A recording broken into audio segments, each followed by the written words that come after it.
Imagine que tu libères un animal qui a grandi dans un zoo et que tu le remettes en liberté. Il sera alors en danger car il n'aura jamais appris à se nourrir par lui-même. Il aura passé sa vie à être dépendant des autres et sera incapable de gérer les difficultés de la vie sauvage. Trop de gens ont pris l'habitude de rester enfermés dans l'église, à se faire nourrir spirituellement par des pasteurs au lieu d'apprendre à se nourrir par eux-mêmes et de devenir plus autonomes. Bienvenue dans l'émission Les Pieds sur Terre. Je m'appelle Thibaut Geyer, je suis pasteur et aujourd'hui nous allons parler de l'importance de ne jamais arrêter d'apprendre. Le mot disciple veut dire celui qui apprend. Ce qui veut dire que si tu te dis disciple de Jésus, alors l'apprentissage devrait faire partie de ton identité. Tu ne devrais pas arrêter de poser des questions et de continuer de progresser dans tous les domaines de ta vie. Dans Acte 8, versets 30 et 31, Philippe accourut et entendit l'Éthiopien qui lisait le prophète Ésaïe. Il lui dit « Comprends-tu ce que tu lis ?» Il répondit « Comment le pourrais-je si personne ne me guide ?» Et il invita Philippe à monter et à s'asseoir avec lui. Cet eunuque éthiopien aurait eu toutes les raisons de ne pas chercher à comprendre ces textes, car non seulement il était étranger, mais en plus la foi juive le considérait comme impur. Et pourtant, il avait soif de comprendre, soif d'apprendre et de vivre les promesses de Dieu. Il était déterminé, comme Michael Jordan, qui ne s'est pas contenté de son talent. On disait de lui qu'il était une éponge et agressif pour apprendre. Malgré les circonstances et son statut de champion, il n'a jamais cessé de s'entraîner durement et d'écouter activement ses coachs. Ceux qui réussissent le mieux, ce ne sont pas les plus talentueux, mais ceux qui ont le plus soif d'apprendre. Et toi, as-tu vraiment soif d'apprendre ? Une éponge ne sert à rien si elle reste rangée dans ton meuble. Elle est là pour absorber chaque liquide qu'elle croise. Et je vous encourage, comme Michael Jordan, à être comme cette éponge. Elle est capable d'absorber bien plus que ce que tu pourrais imaginer. Tellement plus. Et j'aimerais t'encourager vraiment à te nourrir, à chercher à apprendre un maximum et ensuite à te déverser, à mettre en pratique ce que tu auras appris et non seulement à mettre en pratique, mais à apprendre à d'autres ce que toi-même tu auras appris. Puis-je te donner quelques conseils pour apprendre?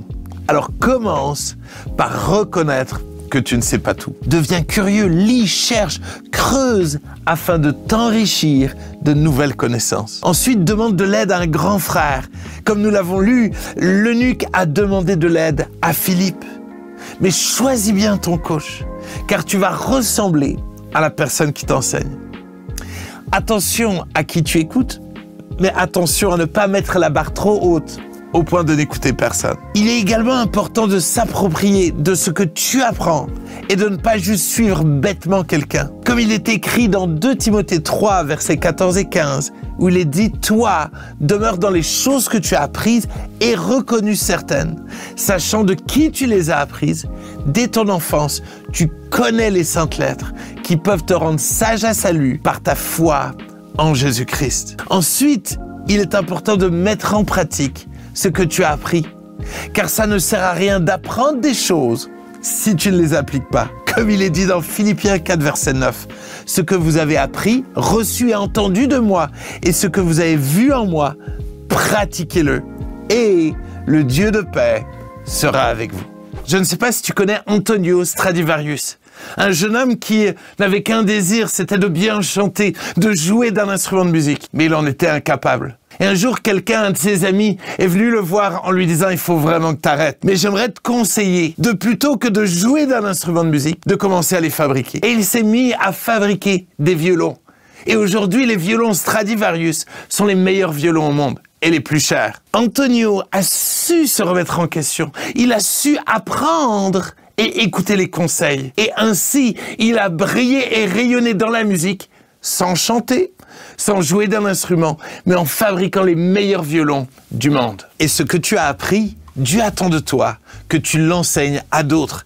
Comme il est écrit en Deutéronome 4, verset 10. L'Éternel me dit « Assemble auprès de moi le peuple. Je veux leur faire entendre mes paroles, afin qu'ils apprennent à me craindre tout le temps qu'ils vivront sur la terre, et afin qu'ils les enseignent à leurs enfants. » À l'image de Philippe qui a enseigné l'eunuque éthiopien, reste simple humble. Ne cherche pas à impressionner les autres. Ne t'impose pas. Écoute, questionne, challenge et laisse faire le Saint-Esprit. Commence petit. Vas-y pas à pas avec ce que tu as déjà appris. Alors que j'étais tout jeune et que je pensais tout savoir. J'étais à New York et sûr de moi, sûr que j'allais changer le monde. J'ai posé la question à un ami pasteur et je lui ai dit « Quel conseil pourrais-tu me donner ?» Et il m'a dit cette phrase que je n'oublierai jamais. « Never stop growing ». N'arrête jamais d'apprendre. N'arrête jamais de grandir. Et je crois réellement que ce conseil a été le plus beau et le plus important conseil qu'on m'ait jamais donné. Et aujourd'hui, je constate que plus j'en sais, moins j'en sais. Plus j'en sais, plus j'ai des choses à apprendre. Et toi aussi, tu as encore tellement de choses à apprendre. Et j'aimerais t'encourager à rester un étudiant tous les jours de ta vie.